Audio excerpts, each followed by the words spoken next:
Today on the AI Daily Brief, why AGI is a useless term for businesses. The AI Daily Brief is a daily podcast and video about the most important news and discussions in AI. To join the conversation, follow the Discord link in our show notes. Hello, friends. Welcome back to another Long Reads episode. Today we get to talk about a topic that I think about a lot. In fact, it's sort of constantly lurking in my conversations that we're having with businesses when we're helping them figure out agents at Superintelligent. Luckily, we got a piece written this week by AI engineer Dave Pittman that gives us a chance to talk about this theme. Dave's piece is called Escape Velocity: Why We Don't Need AGI. His question: what happens when the trajectory of improvement increases so fast we don't care about AGI? And this one, the reading is not AI, this is actually me. Dave writes, one of the presumed benefits of AGI is that it will lead to a superhuman acceleration in intelligence, which will then unlock discoveries and advances across, well, everything.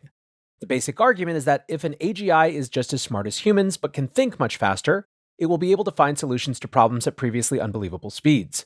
Trying to figure out how to make fusion work, a bunch of PhD brains can only think of new ideas and reason through them so fast, often in months or years. With an AGI, the speed limit is theoretically how much computing power we give it.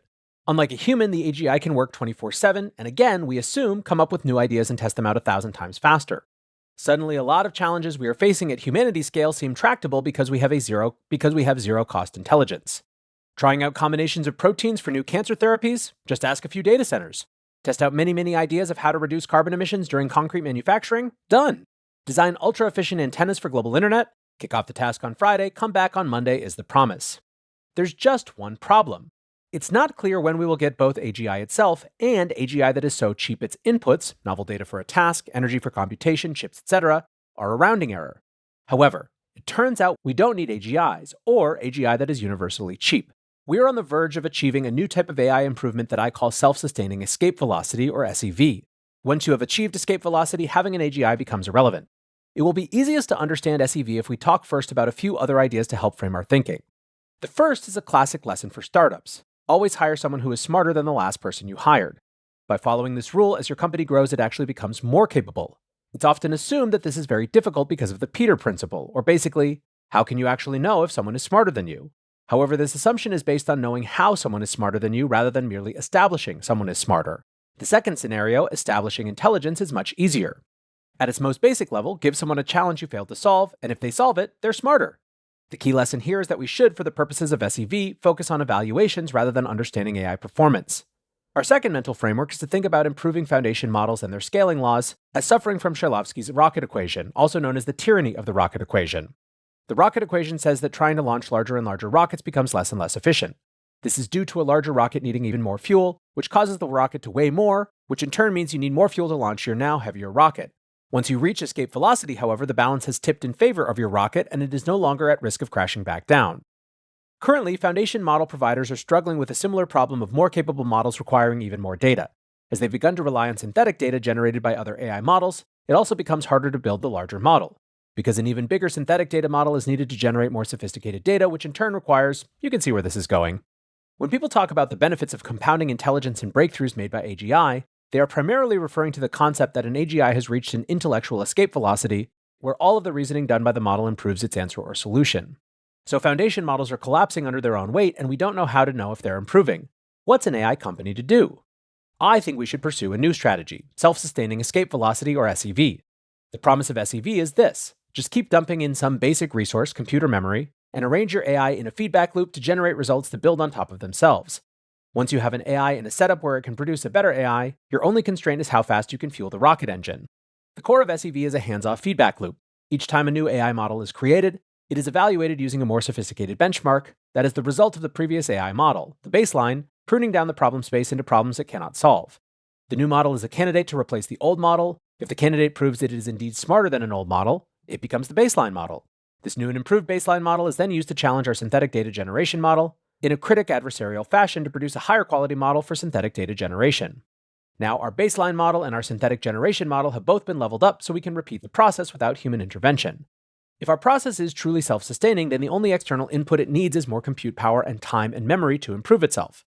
And if our rate of self-improvement is fast enough, then our model improvement process will reach a point of escape velocity where improvements are not just linear or additive, but exponentially compounding. Compare this to our current scaling laws, where if we see foundation models have crossed over the tipping point and are achieving sublinear gains in performance for their resource inputs, they're going to teeter and effectively fall back to earth. The startup or tech giant that cracks the code for exactly how to power that self-sustaining feedback loop will experience, literally, runaway success that is only limited by their resources. I think the self-sustaining loop needs 3 fundamental pieces: a solid reinforcement learning policy and environment to steer the AI in its evaluations. 2, generation of synthetic data that focuses on quality rather than quantity. 3, a highly optimized feedback loop to overcome drag in the system that will prevent achieving escape velocity. So why does SEV mean we don't have to care about AGI? With AGI, we're building a universal hammer that can be great at everything. However, I have yet to come across many, if any, use cases where someone actually wants AGI. Instead, they usually need a more specialized AI that has performance good enough that it feels smarter than the smartest person in the room. Pursuing AGI is one way, via boiling the oceans, to get to this. SEV, on the other hand, is a more targeted approach that focuses on setting up a system that can self-approve an AI in a limited domain. This domain must be conducive to transitive improvements, meaning we can assume improvements to our AI can stack on top of each other. An example of a domain with good transitive properties is summarizing legal contracts. A domain like contemporary performance art is not. In my experience, though, most problems that businesses care about solving are in transitive domains. Existing neural net models lend themselves to performing well in transitive domains, and the recent success of test-time compute for reasoning models is another win in favor of transitive domains. As an AI CEO or CTO looking for predictability in all this chaos, SEV is a very attractive approach. It's notoriously difficult to establish a stable trajectory in your AI improvements, which in turn means it's nearly impossible to predict where you'll be in a few months, let alone a year, or the time horizon for your next funding round. With SEV, we've wrangled this chaos into a more predictable trajectory that is based more on resources than engineering sweat and AI researcher talent. The good news is that many pieces of SEV already exist. We're seeing massive leaps in making RL stable and easy to use. Likewise, with synthetic data generation, we've reached large enough models to overcome earlier shortcomings. Although it hasn't been widely appreciated, DeepSeek's AI optimizations are the start of an avalanche of infrastructure improvements we will see over the next several years. So there you have it. SEV gives us a shortcut to get what we want out of AGI without having to build AGI itself. This post lays out the strategy for SEV, but there are still many open questions in the tactics to implement SEV. I would not be surprised to see many variants emerge that leverage hacks in specific areas. As an early reader of a draft put it, reaching SEV may reduce to a challenge of who can find the most impactful problem and solution space where the AI's quality is relatively cheaply measurable. All right, so that is Dave's contribution to this discourse.